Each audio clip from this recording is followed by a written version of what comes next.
कौन सा pen pen वो बेकार है, चलो ये भी मेरा नहीं एक भी अच्छा है, ये भी नहीं चलता है आप और जैसा ही करो। विश्वास ओलो उका लाल लाल લાલ કલરની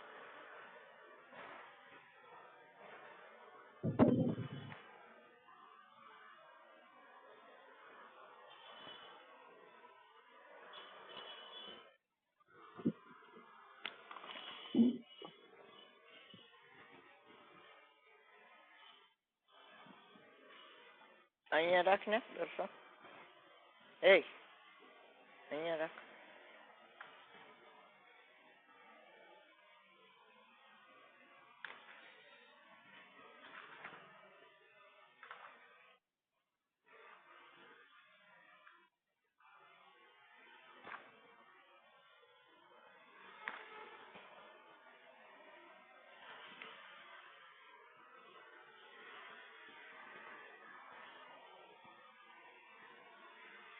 હેલો, हाँ बोलो. ક્યાં આવે છે બોલો. ગાથા 200 હા વાંચો, ક્યાં આવે છે. આ રીતે મસાળામાં છે. આ રીતે સમ્યક દ્રષ્ટિ પોતાને જાણતો અને રાગને છોડતો થકો નિયમથી જ્ઞાન વૈરાગ્ય સંપન્ન હોય છે એમ હવેની ગાથામાં કહે છે. એટલે નિયમ થયો, સાધક સમ્યક દ્રષ્ટિ હોય ને એ જ્ઞાન ને વૈરાગ્ય સંપન્ન જ હોય.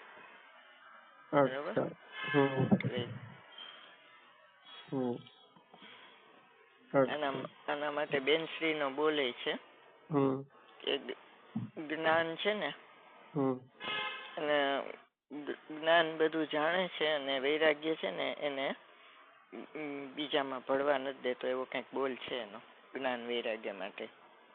તમે જોઈ લેજો જરા. જ્ઞાન વૈરાગ્ય નો બોલ છે બેનશ્રી નો. વાંચો એ ઓલી ઓલું હરિગીત વાંચો. સુદ્રષ્ટિ એ રીત આત્મને જ્ઞાયક સ્વભાવ જ જાણતો ને ઉદય કર્મ વિપાપ રૂપ તે તત્વ જ્ઞાયક છોડતો. આ રીતે સમ્યક દ્રષ્ટિ આત્માને પોતાને જ્ઞાયક સ્વભાવ જાણે છે અને તત્વને અર્થાત યથાર્થ સ્વરૂપને જાણતો થકો કર્મના વિપાક રૂપ ઉદયને છોડે છે. ટીકા.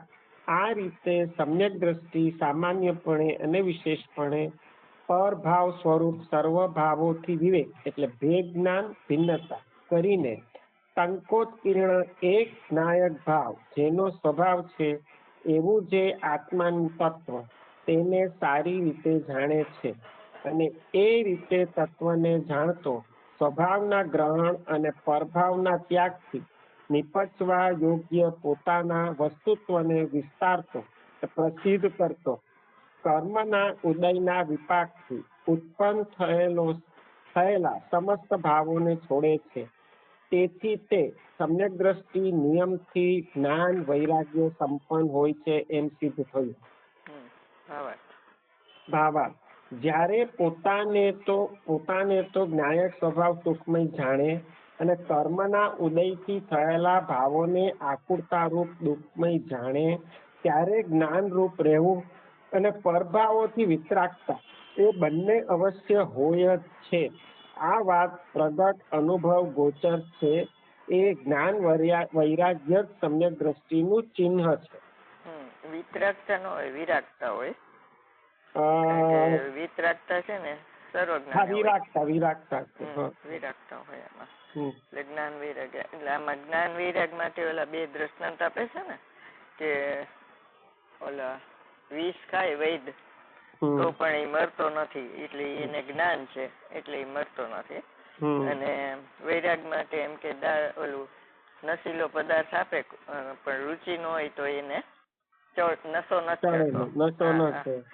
ઈ વૈરાગ માટે છે બે દાખલા, બરોબર. જ્ઞાન ને વૈરાગ્ય એટલે વૈરાગ્ય છે ને એને ફસાવા નથી દેતો મોહમાં. અને જ્ઞાન છે એ પોતાના તત્વના સ્વરૂપમાં જાણતો એમાં લીન થાય છે. એટલે 34મી ગાથામાં કીધું ને કે જ્ઞાન પ્રત્યાખ્યાન છે.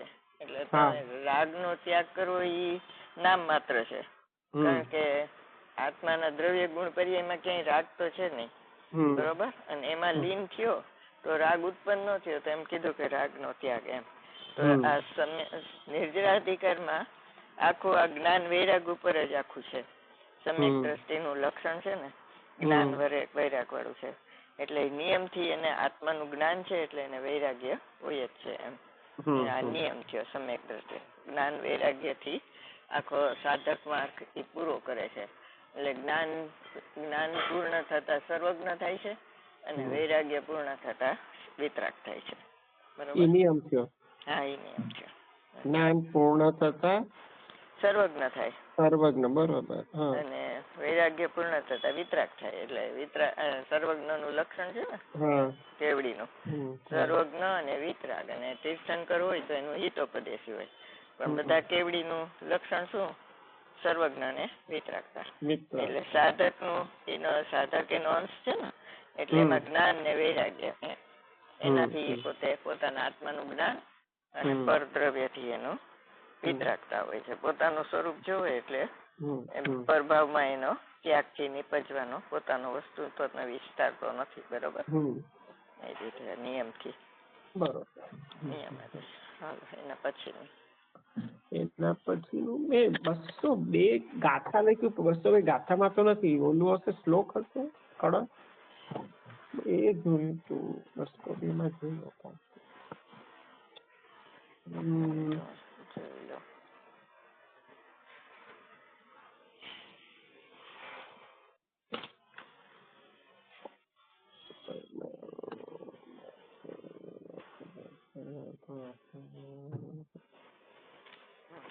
કળશ છે. 202 કળશ હશે ને?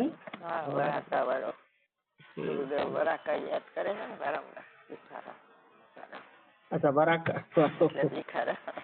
રાકા આપણે નો કહી રાકા. હા, કાઢો 202. તો એ તો પછી આવશે પછી. અને 260 ગાથા છે કે કળશ? નિયમ કરું છું મેં તો કીધું તમને. 200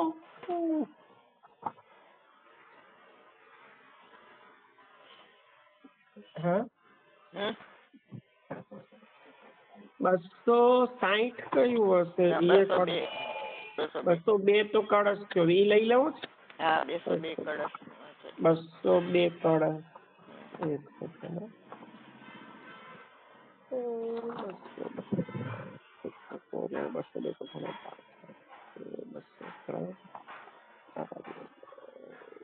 હા, 201, 202.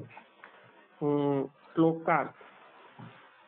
આચાર્ય દેવ ખેદપૂર્વક કહે છે, અરે તું જેઓ આ વસ્તુ સ્વભાવના નિયમને જાણતા નથી તેઓ બિચારા, જેમનું પુરુષાર્થ રૂપ પરાક્રમ રૂપ તેજ અજ્ઞાનમાં ડૂબી ગયું છે, એવા કર્મને કરે છે. તેથી ભાવ કરવાનો કરતા ચેતન જ પોતે થાય છે, અન્ય કોઈ નહીં. ભાવાર્થ. વસ્તુના સ્વરૂપના નિયમને નહીં જાણતો હોવાથી પરદ્રવ્યનો કર્તા થતો અજ્ઞાની એટલે મિથ્યા દ્રષ્ટિ જીવ પોતે જ અજ્ઞાન ભાવે પરિણમે છે. એ રીતે પોતાના ભાવ કર્મોનો કરતા અજ્ઞાની પોતે જ છે, અન્ય નહીં. એની આગળનું ઓલું હેડિંગ છે ને, જે પુરુષો. હા, જે પુરુષો આવો વસ્તુ સ્વભાવનો નિયમ જાણતા નથી તેઓ અજ્ઞાની થયા થતા કર્મને કરે છે. એ રીતે ભાવ કર્મનો કરતા અજ્ઞાનથી ચેતન જ થાય છે. આવા અર્થનું આગળથી ગાથાઓની સૂચના રૂપ કાવ્ય હવે કહે છે. હવે એના આગળનો 201 નો શ્લોકાર્થ વાંચો. 201 નો શ્લોકાર્થ. કારણ કે આ લોકમાં એક વસ્તુનો અન્ય વસ્તુની સાથે સઘળો સંબંધ જ નિષેધવામાં આવ્યો છે. એથી જ્યાં વસ્તુભેદ છે અર્થાત ભિન્ન વસ્તુઓ છે ત્યાં કર્તા કર્મ ઘટના હોતી નથી. એમ મુનિજનો અને લૌકિકજનો તત્વને વસ્તુના યથાર્થ સ્વરૂપને અકર્તા દેખો. કોઈ કોઈનું કરતા નથી, પરદ્રવ્ય પરનું અકર્તા જ છે એમ શ્રદ્ધામાં લાવો.